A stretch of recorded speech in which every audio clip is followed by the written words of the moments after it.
Hi, I'm Catherine, and welcome to the show where we aim to look at the different diversities and cultures that live right here in Auckland. Did you know that 39% of Auckland's population were in fact born overseas? This helps to make Auckland one of the most culturally diverse cities in the entire world. I myself fit into this category as I was born in South Africa. My knowledge, however, about other cultures living in my neighbourhood is not where it should be. And that's why I encourage you to come on this journey with me so that we can find out more about the cultures and communities that are living in our neighbourhood.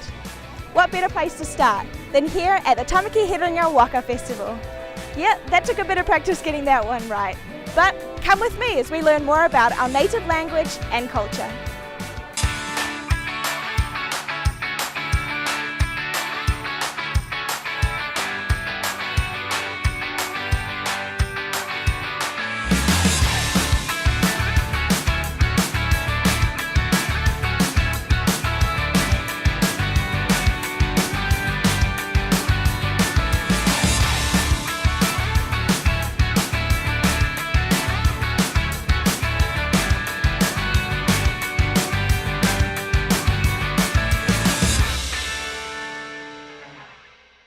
So we're here with Tame and Anna at the Herenga Waka Festival. So how are you enjoying your day so far? Yeah.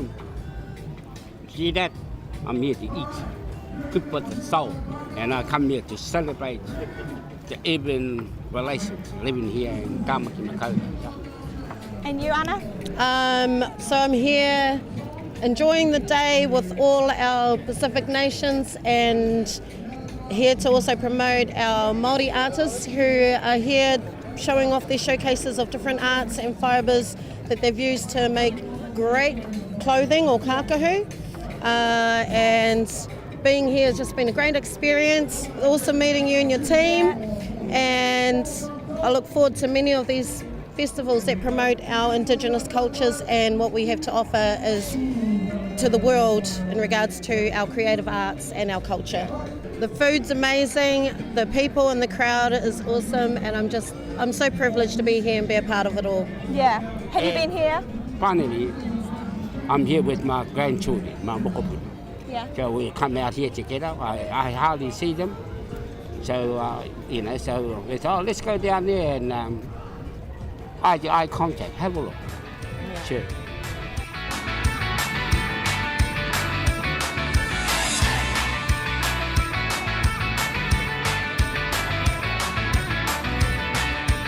So we're here at the Tamaki Herenga Waka Festival, Yes. and I see it's just started and you're already doing super well. Yeah, it's been very hot and very busy. Yeah? Yeah. So tell us a bit about your pieces. Well, I'm a contemporary Maori designer and I make jewellery, clothing and lamps. And I create stories behind it, all the pieces, so every piece has a different story to it. Right. So do you know that story when you buy a piece? Yeah, a lot of people ask about them. Not everyone though. And yeah, I do tell people if they've got the time. Some people are busy, they're just in and out, but yeah. Yeah. Yeah, I So- try to get that story across. Right. So being contemporary, I hear that you go to lots of other festivals and you're quite popular. Yeah? Yes, I'd Yeah, love to say take I'm that. popular. Yeah, I'll take that. Yes, we do go to a lot of festivals, mainly cultural ones, especially around Maori kaupapa. But in saying that, I go to things like General Collective because I really like the market and the Yeah. space, and they've got a real good support system outside of the festival. But yeah, I try and get out and about as much as I can. Right. So what's special about this festival? Herenga Waka, I've been part of it since the get-go, so I think it was is it 3 years now?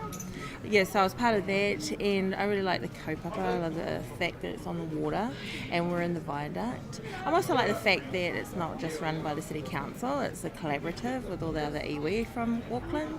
So I think that's a really good point as well. So it's a festival, and it's also highlighting our culture, not only the arts, but we've got food, we've got inside performances, kapa haka, there's art upstairs, there's fashion, there's everything here. Yeah.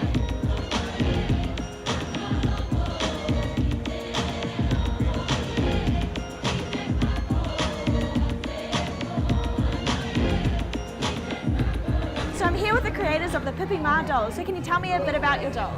Yeah, Well, they're the world's first Māori speaking dolls, and they're for children to help them learn te reo Māori and also just celebrate the Māori language.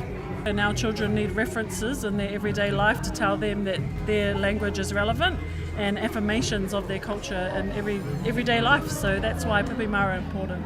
Tell me a bit about that success and the journey that it's been so far. You've been really lucky.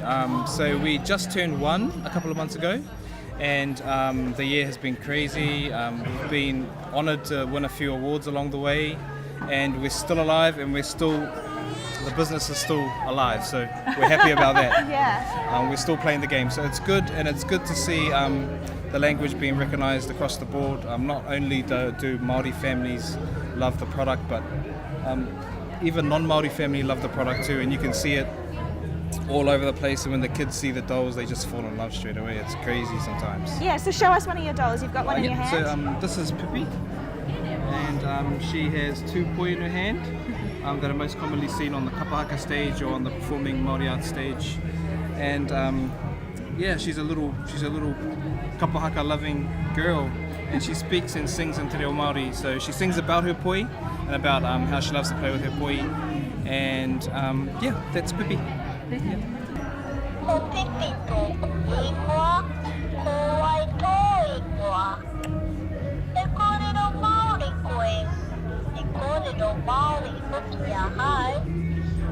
Te kākanopai wai kia mai rangi ātea ne. How did you guys come up with this idea? Our children, we're a Māori speaking family, and we made that decision because we didn't grow up with the language, and we learned as adults. And when you make that decision, you see how scarce the resources and products are. And if you want it to be a living language, you need to create opportunities for your children to see it everywhere that they can. And the most important thing about what Pipi Mā does is it gives relevance to their language. So yeah, that's why we come up with it. And what's really interesting are all the tourists and stuff that are intrigued by the dolls and take them home for their... Yeah. So you're even popular with the tourists? Yeah. They love them. They take them home, and they want to take them back to their children as souvenirs, and they want to know how to say thank you and hello and goodbye when they're visiting, to pay respect to the home people. So I just think it's awesome. Yeah, that's beautiful. So what's the future plans for you guys? Just to expand our range and the brand, because we've seen the power that it's had amongst our families and our children, and I just think that we just need to carry on with the momentum that it's carried, so that they just know that they're important, and so is their culture and their language.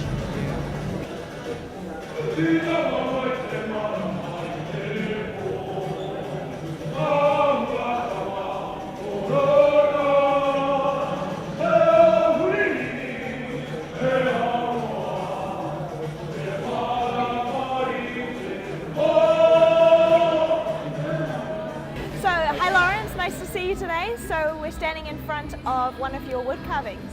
Yeah, this is one of many that I've done all around the country. I tour New Zealand after touring the world in a lot of film and television that I've done, but I've kind of thrown it in to come back to what I really love. I started wood carving at the age of 15 at my home marae, where I'm now one of the head carvers there now. So I've been carving for around about 35 years. So this particular piece speaks of the forest and the marine animals that we have to protect. So it's all about conservation, conserving our marine mammals, especially our tuna, the whike, octopus, the tohora, the whale, our little tui friend over here, the mopok, the kereru. It's just really native bush, protecting our native bush and our marine biology, and as well as with this one bit here represents the Kauri snail, which in New Zealand at the moment, Kauri dieback is happening at the moment, where our most precious resource of our Kauri tree and our Kauri timber are being attacked by a disease, and I'm trying to help protect that as well, bring awareness. Yeah.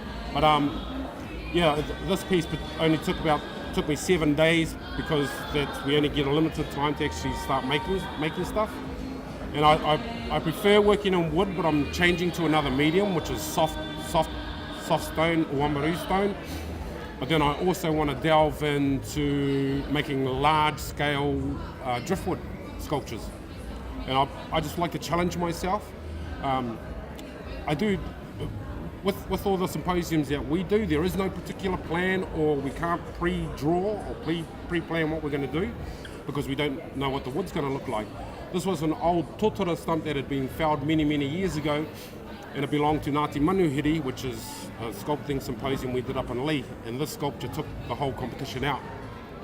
But they gifted me the wood, which is, this is totara, so I wanted to acknowledge the wood as well, and try and utilise every aspect of the wood and try and take away as less as possible.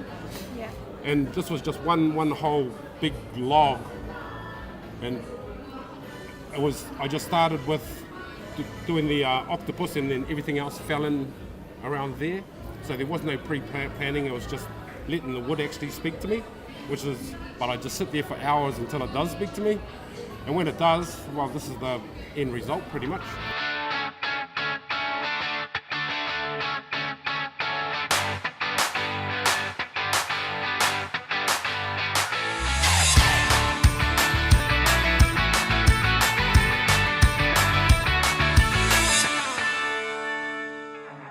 Hi ho, nice to meet you.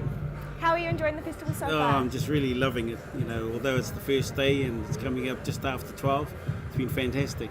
Yeah? And what is your role within this festival? So I'm the chair of the Mana Whenua steering group, which actually leads for the festival, that leads and drives this festival, and working in partnership with AT. Yeah.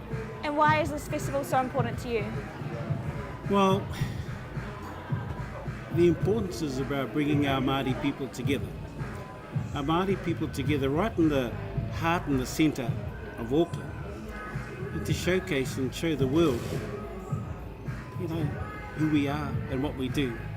You know, it's about the art, it's about the waka, it's just about being us as Māori. So you've spoken about the importance of a festival like this one, so how did it all begin? So, from an Auckland Council perspective, in terms of celebrating, in terms of the festivals that they have in Auckland, which is fantastic, for example the Diwali and the Lantern Festival, there hasn't been a festival that has been led and driven by Māori.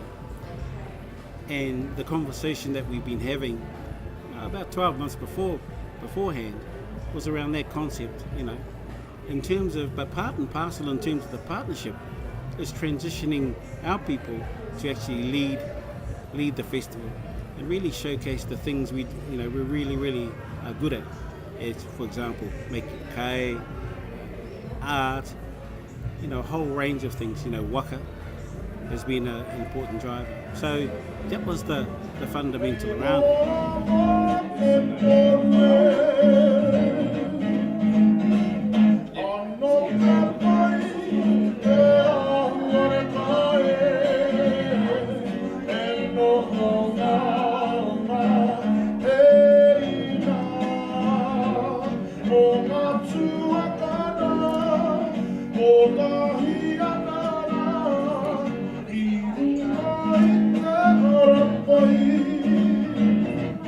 Hi, nice to meet you. Hey, kia ora, kia ora. Yeah. So how's it going? How are you enjoying the festival so far? Absolutely loving it. I'm about to go and get some food and fill my stomach. So, yeah.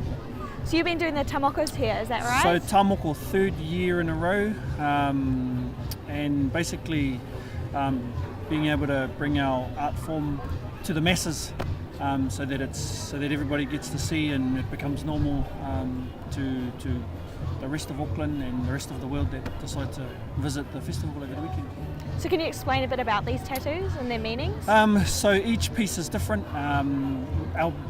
Essentially our job is to translate story to design, and then once we've finished the application, the wearer's job is then to turn their design back into story when people ask about it. So it's personal, it's awesome.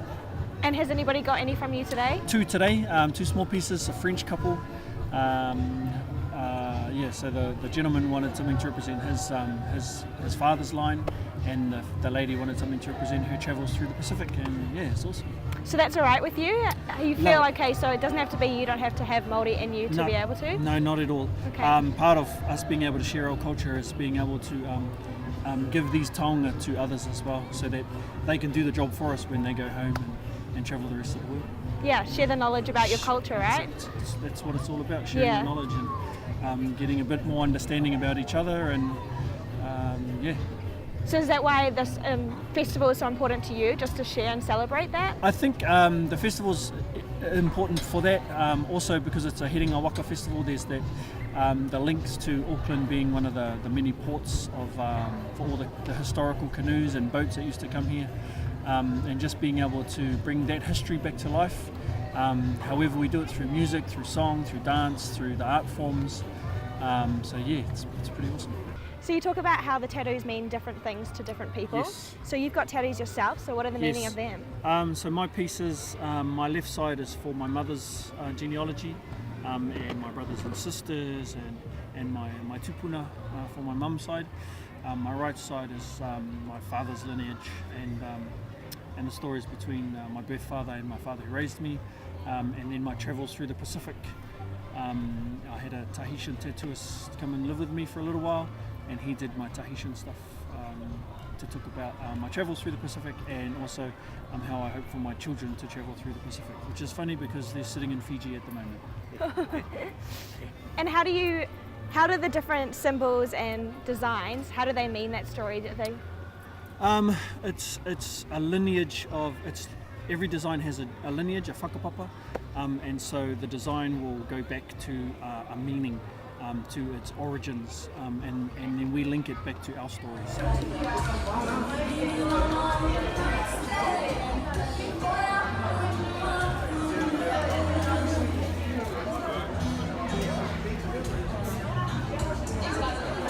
Hi Leon, so you're the musical director here. So how important is your job in finding the different acts that are going to play at this festival? It's a great opportunity to showcase the diverse range of entertainers that we have here in Tamaki Makaurau. This is my third year in the role, and part of that job description is to span out the different types of entertainment we have in our Māori world, be they contemporary music, be they kapahaka, be they emerging artists, be they new bands that are coming and making a noise on the music scene here in Aotearoa.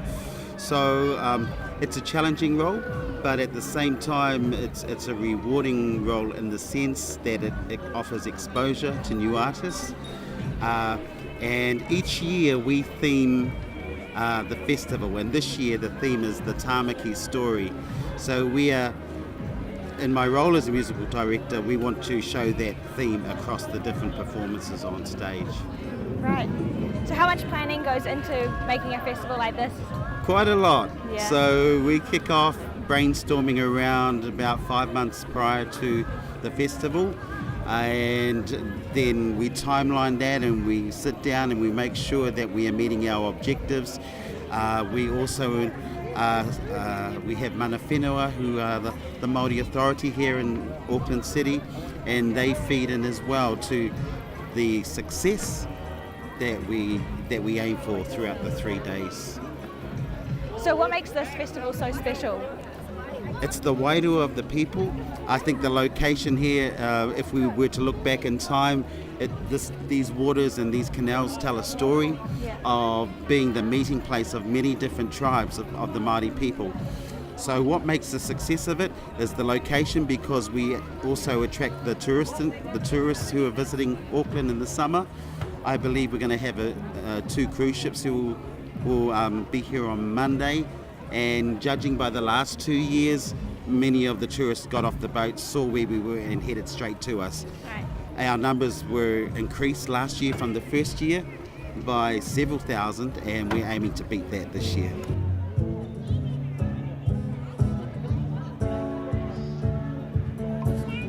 So Anya, we're here today at the Arts Corridor of the Herenga Waka Festival. So you coordinated the art here, is that correct? Yeah, I just last couple of months have been producing and curating and trying to get as many artists as I can into this room, really, yeah.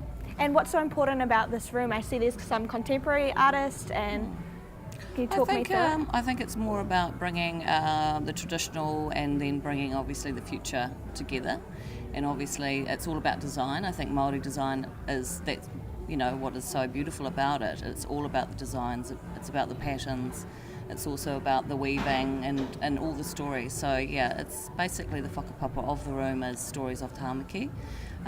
It's the ports, obviously looking out here, it's all the places where everyone's coming, converging and then going off to other places. So it's an amazing area to be able to start talking about in an artistic way, and then obviously get all the artists from Tamaki, but then my invitation went out a little bit further, and obviously we've got some incredible work here. Yeah, it's amazing work. So how has it developed over the last 3 years of this festival? I haven't been involved in the last 3 years. This is the first year that I've been involved, and being brought on board by AT. So a beautiful position to have, and very honoured and humbled to be able to invite people to come and show their work. Yeah. So for the people coming, what sort of art can they expect to see? You said the Maori design, so... Yeah, there's a lot of, like I say, there's a lot of contemporary things, but there's a lot of traditional things like Te Atiwe. It's a young guy, he's just actually, he's finished all his schooling and he's doing some incredible work. I think some of the weavers that have been in here, and we're talking older weavers, from around the country, have said exceptional work that he's producing. He's such a perfectionist.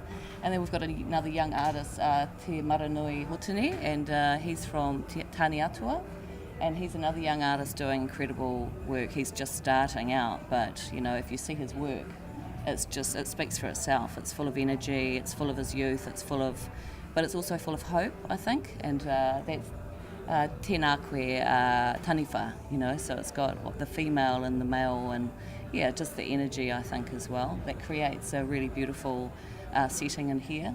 Hi, so I just found you in the art gallery. Thank you. And how are you finding it? It's really informative. I love all the modern art. It's beautiful. And what's brought you here? To learn a little bit more about what's available in terms of Maori culture within Auckland, some of the workshops, how to access them, where they're available, and to engage with the Maori people as well. And can you introduce yourself? Yes. Ko Lisa toku ingoa, ko Ngāti Awa toku iwi, ko mā tātua toku waka. Yes, wow. And what are your thoughts about the art pieces here and the diversity from the contemporary and then the older styles? It's very varied. I love some of the modern work, and you can see a lot of the new contemporary work that's coming through. Very interesting. Do you Māori yourself, but Yes. you're still finding the need to come and connect with your roots and find out more about what's going on for Yes, your culture? So, Look, I think these sorts of exhibitions and these sorts of platforms are a wonderful way for everyone to be able to connect with Māori, the culture, and with the art scene as well. Certainly myself, coming from a Māori background, I love to see what's accessible within Auckland, not only from a traditional background but also from a more current and modern background as well. and I see you're getting involved with the culture. You've got your moka Yes. Well, I have two little boys that I've lost somewhere in the activities downstairs, but my little fella wanted to get a tāmoko done, so he's running around with a half-faced tāmoko somewhere, and of course he pulled me in, and of course, you know, we wear it with pride, and I'm very, very happy to be representing this tāmoko today. So Natasha, can you tell us a bit about the story and the making of this art piece behind us? Okay, so the work behind me is actually from quite a few years ago now. It's called Heke Nā Aho, and it's about all the love stories that occur and make babies. So it's about whakapapa and celebrating that strong relationship, so that we're not again in vacuum, that these things descend. And this is probably looking at having the carving a part of the love story too, so it's about, again, the ancestors and us, the descendants. So Charlotte, you're an artist here and your work is displayed around us. Actually, we're standing in front of one of your pieces. I understand you're also doing a workshop here, so why did you decide to take part in that this year? Kia ora. As a mana whenua artist and part of the Auckland Art Gallery collection, the Auckland Art Gallery invited myself and my auntie Emily Karaka as mana whenua artists here over the 3-day duration for Tamaki, Herenga, Waka. Both Auntie and I are very honoured to represent the gallery and lead in a workshop. Today I'll be running the last workshop for the 3-day period, which is a print workshop that enables participants to come and print one of my prints and take it home. And what's the importance of that? Have you had a whole lot of different people of different backgrounds coming in and taking part in your workshops? Absolutely. We've probably had about, I think, 60 to 100 participants a day. They range from young children to parents, and then also I've had a 79-year-old, I believe he was, participate yesterday. So it's been really enjoyable having a range of different ages come along and print with us. And your culture has been represented here at this festival. That's a celebration of it. So what does that mean to you? Tamaki Herenga Waka for me is bringing together of all the different mana whenua iwi representatives of Tamaki Makaurau.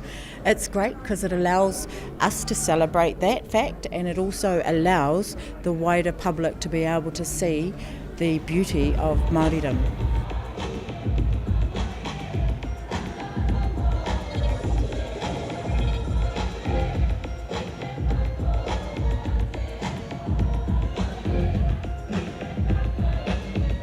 Also, DJ Porufesa. Yes. You're here at the Herenga Waka Festival, Yes. and tell me a bit about that. What's your journey been like the last couple of days? Well, just what an honour to be involved. This is my second year as part of the festival as a council DJ and with AT, which is it's a lovely purpose for me, opportunity to share my skills and get back to community I love, Auckland City. I love being in Auckland. It's awesome. Get to share my music. Get to do what I do. Yeah, it's cool. How do you incorporate your culture into your DJing? Pretty easy. I wear my taonga, wear my greenstone. It's more applicable if I'm travelling overseas. I do quite a bit of travel. And I'll go out there and make sure I'm advocating for our Maori music and Aotearoa music especially. Play a lot of our own indigenous rhythms and tunes and you know, syncopate those beats because they you know, that's how we connect around the world. We'll shake it. And what's the response like around the world when you come? Awesome. I've played in Las Vegas a couple of times, Chicago, Houston, LA, Hawaii, Rarotonga, Australia. I want to go everywhere else. I got offered to go to South Africa yesterday whilst being here, so I guess that's fruits of the labour. You hear this thing about do the mahi and get the treats. I see this thing of you do awesome mahi and then you get more mahi, so more work, and yeah, I love it. I'm blessed at the moment. Thank you. Yeah. So there's lots of festivals that go on in Auckland, obviously, Yes. especially in the summer months. So what's so special about this festival that's focusing on Māori specifically? You know what's really awesome, especially last year, because we're right in the metropolis, downtown Auckland City, all the big cafes and bars are happening, and part of the activities here are our visitors get to wear our traditional tāmoko and you know, moko kauai, especially the women and the men. So after last year's event, I went downtown and walked through the clubs and got to see our Japanese people and Chinese and German and just basically infiltrating the place with our wearable arts. So I love that, and it normalised it, you know, and it made it, I guess, cool, acceptable. You know, we're here to stay, and we're part of the community, and the more we do this and embrace each other, the more the world will love each other and get on. And as I say, I've travelled a lot, and the manaakitanga, which is the loving, you know, kind of feeling. I've got that every time I've travelled overseas. So I want to share that when people come to my land. This is my whenua, and when they come, you know, they're part of my family too, and I'm just giving it back to them. So it's like a big warm hug. Tamaki Herenga Waka Festival. It's embracing everybody, embracing the world. Yeah, it's awesome.